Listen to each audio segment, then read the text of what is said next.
माँ भगवान का ही अवतार है। जब कोई अपनी माँ से, जब कोई बेटा अपनी माँ का अपमान करता है तो वो अपमान माँ का नहीं, माँ के रूप में भगवान का अपमान होता है। वो किसका अपमान है? भगवान का। और कोई अपनी माँ का सम्मान करता है तो वो सम्मान किसका है? माँ का।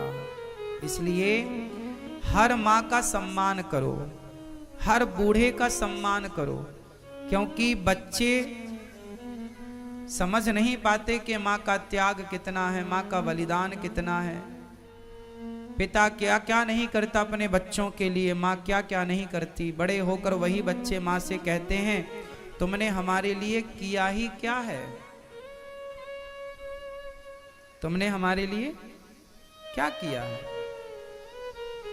माँ बाप को देने वाली सबसे बड़ी गाली है ये।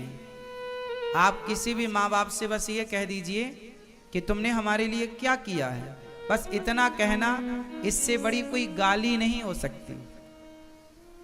ये सबसे बड़ी गाली है जो बच्चों के द्वारा, कुछ बच्चों के द्वारा अपने माँ बाप को दी जाती है। क्या नहीं दिया बच्चे को माँ ने। छोटा सा बच्चा होता है, उसको तेल लगाती है माँ, मालिश करती है, हड्डियां मजबूत हों, खूब रगड़ रगड़ के तेल लगाती है, मालिश करती है। आप सबकी माँ ने आपकी खूब मालिश की है। माँ खाने बैठती है कि तभी तुम माँ की गोद में ही मलमूत्र कर लेते हो। अब सामने थाली रखी है और गोद में मलमूत्र कर लिया बच्चा, तो बताओ पुरुष नहीं कर पाएगा। लेकिन माँ उसे डांटती नहीं, मारती नहीं, साफ करती है और फिर आकर के भोजन करती है। ये माँ ही कर सकती है। और माँ केवल स्त्रियां, मनुष्यों की माँ नहीं। गाय जब माँ बनती है ना तो अपने बच्चे के लिए बहुत, वो उसके पास किसी को आने नहीं देती। मतलब एक माँ, चाहे वो मनुष्यों में माँ हो, पशुओं में माँ हो, पक्षियों की माँ हो, कोई भी माँ जो है ना, माँ होती है। टिटही होती है खेतों में, टिटही जब अंडे देती है और वो किसान लोग ट्रैक्टर वगैरह चलाते हैं, तो अभी मैं एक वीडियो देख रहा था, एक टिटही ने अंडे दिए थे खेत में और किसान ट्रैक्टर लेके आया, जुताई वगैरह कर रहा था। तो ट्रैक्टर जब उसके बच्चों की तरफ आया तो टिटही आकर बैठ गई और चिल्लाने लगी, च्यों च्यों करने लगी, मानो वो ये कह रही थी कि भाई बगल से निकाल लो, यहाँ हमारे बच्चे हैं। मतलब टिटही एक पक्षी होता है ना, पक्षी है। टिटही जानते हैं,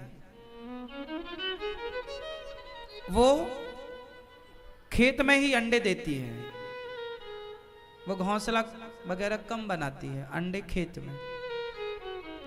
पुराने लोग टिटही के अंडों को देखकर ही ये ज्ञान करते थे कि इस वर्ष कितने महीना पानी बरसेगा। 3 अंडे थे तो माना जाता था कि 3 माह अच्छी बारिश होगी। 2 अंडे होते थे तो माना जाता था इस बार 2 महीने बारिश होगी। और 4 अंडे हैं तो माना जाता था इस बार बढ़िया बारिश होगी। पुराने लोग ऐसा गणित लगाते थे। सही है गलत है वो अलग विषय है, पर ऐसी गणित की मान्यता रही है। तो टिटही अपने बच्चों के ऊपर, अंडों के ऊपर दोनों पंख फैलाकर बैठ गई। ट्रैक्टर बिल्कुल पास में आ गया पर उड़ी नहीं। मारना है तुम बच्चों को ही नहीं, पहले हमें मारो, हमारे ऊपर ट्रैक्टर चढ़ाओ, तब इन बच्चों को मारो। देखिए वो पक्षी है पर उस अपने बच्चों के प्रति कैसी है। हर माँ ऐसी होती है, आपकी भी माँ, मेरी भी माँ, सबकी माँ ऐसी होती है। लेकिन आप सब अपनी माँ की उस त्याग को, उस प्रेम को समझ नहीं पाते। कोई लड़की आपसे आई लव यू कह दे तो आपको लगता है ये लड़की मेरे से प्यार बहुत करती है, आपको किसी लड़की, अनजान लड़की जो 2-4 साल से जुड़ी है, आपको उसका प्यार बेहतर लग जाता है, पर जो आपकी माँ ने आपकी तेल मालिश मलमूत्र धोया, आपको उस माँ का प्यार नजर नहीं आता, उस माँ के प्यार को नहीं देख पाते आप लोग। आपको किसी लड़की का प्यार तो दिख गया, पर अपनी माँ का प्यार नजर नहीं आया। किसी लड़के का प्यार आप बेटियों को दिख गया, पर अपनी माँ का, अपने बाप का प्यार तुम्हें नजर नहीं आया। इसका मतलब तुम धृतराष्ट्र हो, अंधे हो। जिनका प्यार तुम्हें देखना था उनका देखा नहीं। इसलिए माँ बाप का प्यार देखना सीखो, माँ बाप से प्रेम करना सीखो। माँ बाप का ऋण होता है, मातृ ऋण, पितृ ऋण। अब माँ ने तुम्हारी तेल मालिश की है, तुम्हारे तलवों में तेल लगाया, तुम्हारे पांव में, हाथ में, पेट में, पीठ में तेल लगाया कि नहीं, मालिश की कि नहीं, तब तुम्हारी हड्डियां मजबूत हैं। अब तुम्हारी जिम्मेदारी है कि तुम्हारी माँ बूढ़ी हो गई है, तो तुम उसके पांव में तेल लगाओ, तुम उसका हालचाल पूछो, तुम उसकी सेवा करो। किसी बूढ़े का यदि किसी कारणवश बिस्तर पर ही मलमूत्र करने की नौबत आ जाए, तो उसको बहुत श्रद्धा से कि ये हमारी जिम्मेदारी है, ये हमारा धर्म है, ये हमारी माँ है, हम इनकी सेवा करेंगे। पर समाज में साहब आज लोग कहाँ रिश्तों को समझ रहे हैं, कहाँ अपने धर्म का निर्वाह कौन कर रहा है? कोई अपने धर्म को नहीं जानना चाहता। शादी होती है, माँ को छोड़कर लुगाई आई, पत्नी आई, पत्नी को लेके बच्चे चले जाते हैं। माँ का कोई ऋण नहीं समझते वो, माँ की कोई जिम्मेदारी नहीं मानते वो। एक बेटा गौरी गोपाल आश्रम में आया अपनी माँ को लेकर, बोला महाराज जी मेरी माँ को दिखता नहीं है, अभी कुछ महीनों से दिखना बंद हो गया, तो अब आप हमारी माँ को रख लो, अब हम क्या करेंगे माँ का, क्योंकि अब तो माँ को दिखता ही नहीं है। अब बताओ जरा, एक बेटा अपनी माँ को इसलिए लेके आ गया गौरी गोपाल वृद्धाश्रम में कि उसकी माँ को दिखता नहीं है। अरे दिखता नहीं है तो ये तो आपकी और जिम्मेदारी है कि आप उसका और ख्याल रखें। तो वो लेके आ गया, और लेके आया नहीं, छोड़ के चला भी गया। आज भी वो माँ यहीं रहती हैं गौरी गोपाल आश्रम, उनको दिखता नहीं है आज भी। बहुत उपचार कराया पर रोशनी आई नहीं, डॉक्टर ने मना कर दिया है कि नहीं आएगी, सूख गई हैं नसें। तो बेटा इसलिए छोड़ के चला गया कि माँ को दिखता नहीं है, कौन करेगा सेवा। अच्छा जरा इसका उल्टा करो कि किसी माँ का बेटा यदि अंधा होता तो क्या माँ कभी उसे अपने से दूर करती? कल्पना करके देखो, आप इमेजिन करके देखो, क्या कोई भी माँ इस धरती की अपने उस बच्चे को अपने से दूर कर सकती क्या जिसका बेटा अंधा हो? माँ कभी अपनी औलाद को अपने से दूर नहीं कर सकती, विशेष ऐसी स्थिति में। लेकिन जब बच्चों के पास उनके धर्म का पालन करने का अवसर आया कि बेटा तुम करो सेवा, तो वो हाथ खड़े कर लेते हैं और छोड़ करके चले जाते हैं। उनकी सेवा ये दास अनिरुद्ध करता है, जैसी बनती है टूटी फूटी। आज मुझे इस बात की खुशी है कि भगवान ने मुझे ये शरीर दिया है, तो मैं इस शरीर से सेवा करता हूं। मेरे हाथ किसी का गला दबाने के लिए नहीं उठते, बल्कि वृद्ध माओं के चरण दबाने के लिए आगे बढ़ते हैं।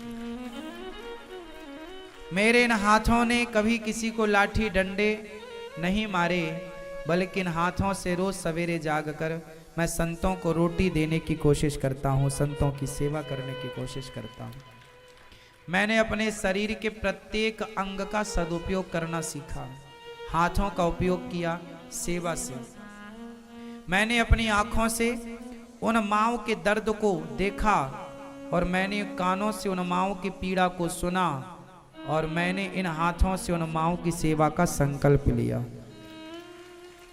मैंने अपनी वाणी से सदा आप लोगों को अच्छी अच्छी बातें सुनाई और आप लोगों से मांगा और आप लोगों ने दिया, उसके बल पर यहाँ सेवा होती है। मैंने अपनी वाणी का सदुपयोग किया, मैंने अपने कानों का सदुपयोग किया, मैंने अपने नेत्रों का सदुपयोग किया और मैं दिन भर चलता हूँ। आप लोग यहाँ हैं, आप मुझे देख सकते हैं। दिन भर मैं सुबह से शाम तक कोई ना कोई कार्य करता हूँ। तो मेरे जो पाँव हैं वो पाँव भी कहीं ना कहीं समाज की सेवा के लिए ही दौड़ते हैं। तो शरीर का जो प्रत्येक अंग है, आप ये देखिए कि आपके शरीर के अंग कहाँ जा रहे हैं। आपकी आंखें कहाँ जा रही हैं, कान कहाँ जा रहे हैं, मुंह कहाँ जा रहा है, जिह्वा कहाँ जा रही है, हाथ कहाँ जा रहे हैं। हाथ, इस हाथ से शराब का प्याला भी तो थामा जा सकता है। क्या थामने वाले नहीं थाम रहे हैं? इन पांव से चलकर शराब की दुकान में भी तो जाया जा सकता है। क्या लोग नहीं जा रहे हैं? सुरा और सुंदरियों की तरफ भी तो इन पांव से लोग जा रहे हैं। परंतु मैंने भगवान से यही प्रार्थना की कि हे विधाता, जब तक मैं जीऊं तब तक मैं केवल सेवा करूं और सेवा करते करते ही मेरा जीवन पूरा हो। और अगला जन्म भी कभी हो, जहां हो, मैं नहीं कहता कि मेरा जन्म हो या ना हो। मैं आपसे चाहता कुछ नहीं हूं, जो आपकी मर्जी आप कीजिए। पर जब भी जहां भी जन्म हो, बस मैं सेवक बनकर आऊं। या तो भक्तों का सेवक बनूं, या तो प्रभु आपका सेवक बनूं, या भगवान का सेवक, या भगवान के भक्तों का सेवक। आज कुछ लोग अपनी एक वृद्ध माँ की सेवा नहीं कर पाते। एक माँ है ना आपकी, ले दे के बस एक ही है। यदि है तो सासू माँ भी हो सकती है, पत्नी की माँ या पति की माँ, दो माँ हो गई। तो दो माँ की सेवा एक अच्छे इंसानियत के नाते तो कर सकते, करो। लेकिन आज की इंसानियत कुछ लोगों की ऐसी इस तरह मर चुकी है कि बेटे, कुछ दिन पहले गौरी गोपाल वृद्धाश्रम में एक माँ का शरीर पूरा हो गया, मृत्यु हो गई एक माँ की। और माँ के बेटे को फोन लगाया गया कि भाई तुम्हारी जो माँ है उनका शरीर शांत हो गया है, आओ और अपने हाथ से माँ को चिता पर आग लगाओ। पुत्र का धर्म होता है, ये अधिकार पुत्र का ही होता है कि वो अपने माँ और बाप की चिता पर आग लगाए। तो इस नाते हम लोगों ने सूचना दी। तो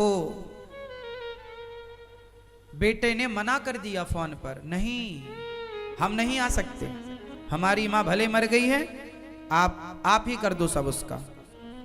साहब वो बेटा नहीं आया। तब उस माँ की अंतिम क्रिया यहाँ की गई, माँ की 13वीं यहाँ की गई। और जो एक पुत्र का फर्ज और कर्तव्य होता है वो सब इस दास अनिरुद्ध ने निभाया। इंसानियत, हम भगवान नहीं बन सकते ना मेरी माँ, लेकिन हम एक अच्छे इंसान तो बन सकते हैं। आपको भगवान नहीं बनना है, आप बन ना पाओगे, आप केवल अच्छे इंसान बन जाओ। आज समाज में अच्छे इंसानों की ही तो कमी हो गई है ना। आज समाज में किसकी कमी है? आज इंजीनियर बहुत हैं, डॉक्टर बहुत हैं, एडवोकेट बहुत हैं, हर फील्ड के लोग मिल जाएंगे बहुत। लेकिन आज खोजने निकलोगे आप एक अच्छे इंसान की तलाश करने, तो इस भरे संसार में 135 करोड़ 140 करोड़ की आबादी वाले देश में आपको एक अच्छे इंसान शायद कहीं और कभी मिले। आज कमी किसकी है? पढ़ी लिखी बहुओं की कमी थोड़ी है, आज पढ़े लिखे पुरुषों की कमी थोड़ी है, एक अच्छे इंसान की कमी है। आज व्यक्ति डॉक्टर बन गया, एडवोकेट बन गया, जज बन गया, पायलट बन गया, सब बन गया, क्या नहीं बन पाया? इंसान नहीं बन पाया। एक ऐसा इंसान जो सबके दर्द को समझ पाए, जो पीड़ा को समझ पाए, जो भूल जाए कि मैं कुछ हूं, जो केवल इंसानियत की सेवा के लिए अपने आप को आगे करे। मेरी माँ, मेरा यह शरीर, भगवान से यही प्रार्थना है, मरते दम तक सेवा में लगाए रखना। इतनी कृपा सांवरे, इतनी कृपा सांवरे बनाए रखना कि मरते दम तक सेवा में लगाए रखना।